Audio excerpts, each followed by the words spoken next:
Case number 251740SM. Appearances, counsel? Nick Carnes on behalf of the people. Herself, Ms. Jones, you come over here.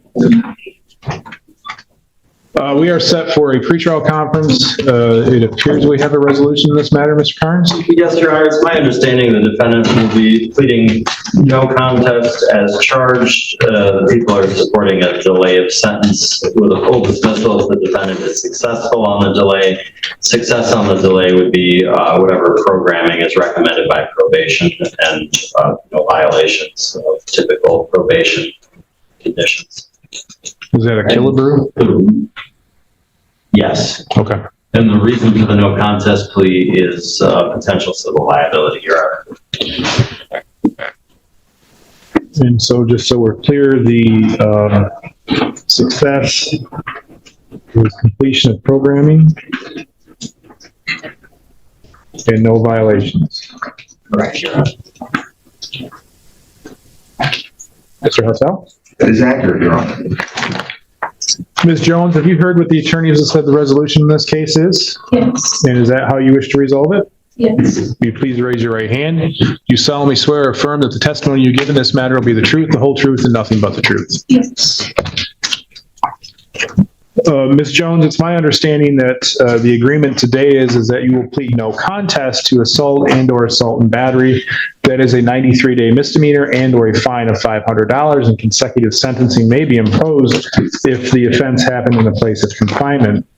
Now, along with that, there's what's called a Killebrew agreement, and what that is the prosecution and your attorney and you have reached an agreement that you'll be placed on a delay of sentence, and if you're successful with that delay of sentence, the case would be dismissed.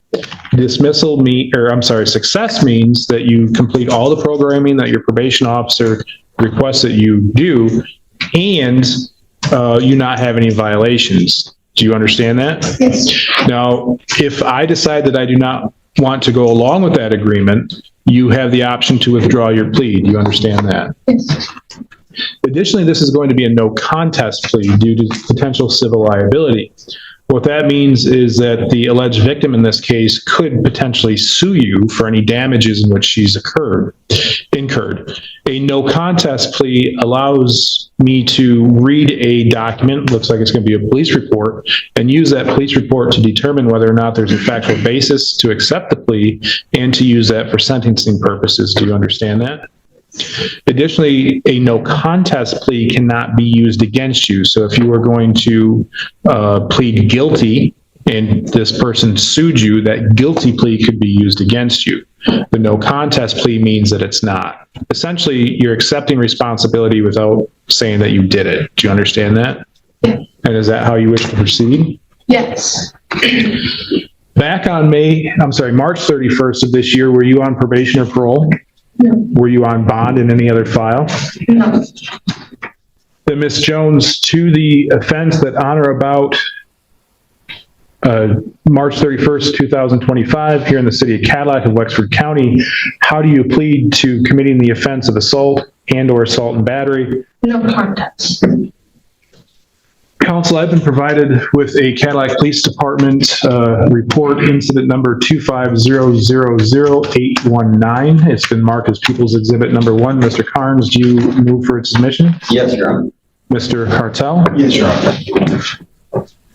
No objection then. The People's Exhibit number 1 is received. Give me just a moment to review that. Here we are back on the record. I've had the opportunity to review the People's Exhibit number 1. Do counsel believe that it forms a factual basis in which to accept the plea and that the court rules have been complied with? Yes, Your Honor. Yes, Your Honor. As does the court. I find the plea is knowing, voluntary, and accurate. As such, Ms. Jones, I find you guilty of assault and/or assault and battery. In particular, on March 31st, 2025, there is a video that shows Ms. Jones hitting, kicking, kneeing as the victim is lying in a fetal position by what's commonly referred to as the old dam. The court can take judicial notice that is located here in the city of Cadillac and is between Haynes Street and River or Wright Street on the what's now known as something along the lines of the green trail or the green pathway. The victim is a 14-year-old middle schooler. The victim reported that she had no injuries. It is alleged in the police report that Ms. Jones posted another video on TikTok captioned round 2. And this appeared to be all over some things that were said about another's deceased mother. As such, I find that the elements are made out for an assault and battery, and that this would have been an unwanted, forceful, violent touching. Additionally, I believe the interests of justice are well established here in allowing the defendant to plead a no contest so as to not have her guilty plea used against her should a case of civil liability arise, although I question what the civil liability would be since there's no injuries, but I guess that's not for me to determine. Mr. Carnes, are we able to sentence today? Yes, Your Honor. Mr. Hartel, any allocution? Yes, thank you, Your Honor. Anytime it's no contest, especially for civil liability, I'm cautious to overly allocute for obvious reasons. But what I will say is my client has, to my knowledge, done well on bond. She stayed in constant contact with the defender's office, been very cooperative. She does have strong ties to the community. I don't doubt she'll do well on probation. She's highly motivated to do well and receive the benefit of the delay.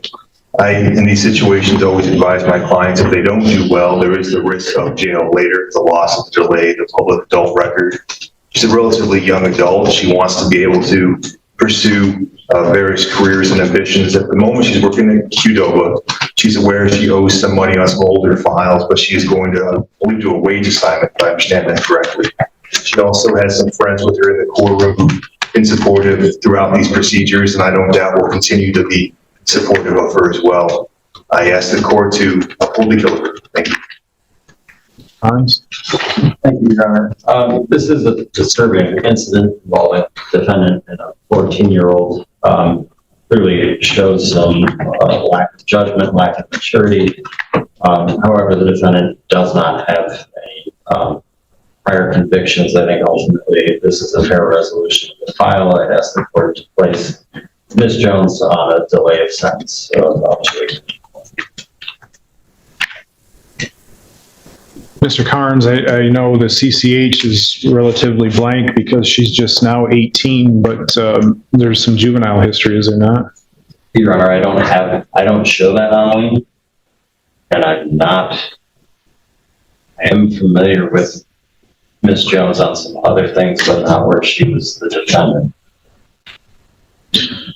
So the court has well, I'm just trying to remember. I remember seems like climbing on top of the school for the 4th of July. Was there charges on that?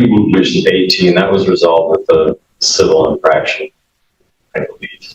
I'm just going purely off memory, Your Honor. I'm going to be very honest with everybody. I don't plan on following this Killebrew agreement.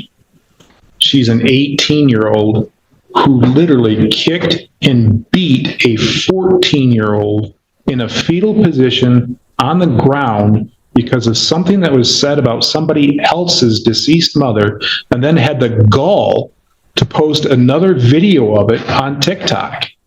That's not somebody who's making a mistake. That's not what this type of thing is designed for. A delay of sentence is to allow the court to determine whether or not the person will be successful on a term of delay in sentence, and hopefully follow through with the plans. From what I've seen from Ms. Jones, and Mr. Carnes, if you tell me that charges weren't brought, I trust you on that, but I can tell you, and I'm not using any of my prior knowledge because clearly it's not full, but I do know from my time as the elected prosecutor here and as judge, and I believe she has another case coming up that she has to be arraigned on with Judge Van Olst, because I had a conflict on that because I was the elected prosecutor when that was arose. This is not a one-time mistake. Ms. Jones has been in and out of this, whether it's this court or the probate court or somehow tied with other events. I'm not going to make a decision today What I'm going to do is I'm going to set this over for sentencing, and I'll allow both parties the opportunity to do sentencing memorandums and try to convince me why I'm wrong in my thought process. But as I sit here today with the information I have, I cannot in good conscience let this just get, for all intent and purposes, swept under the rug.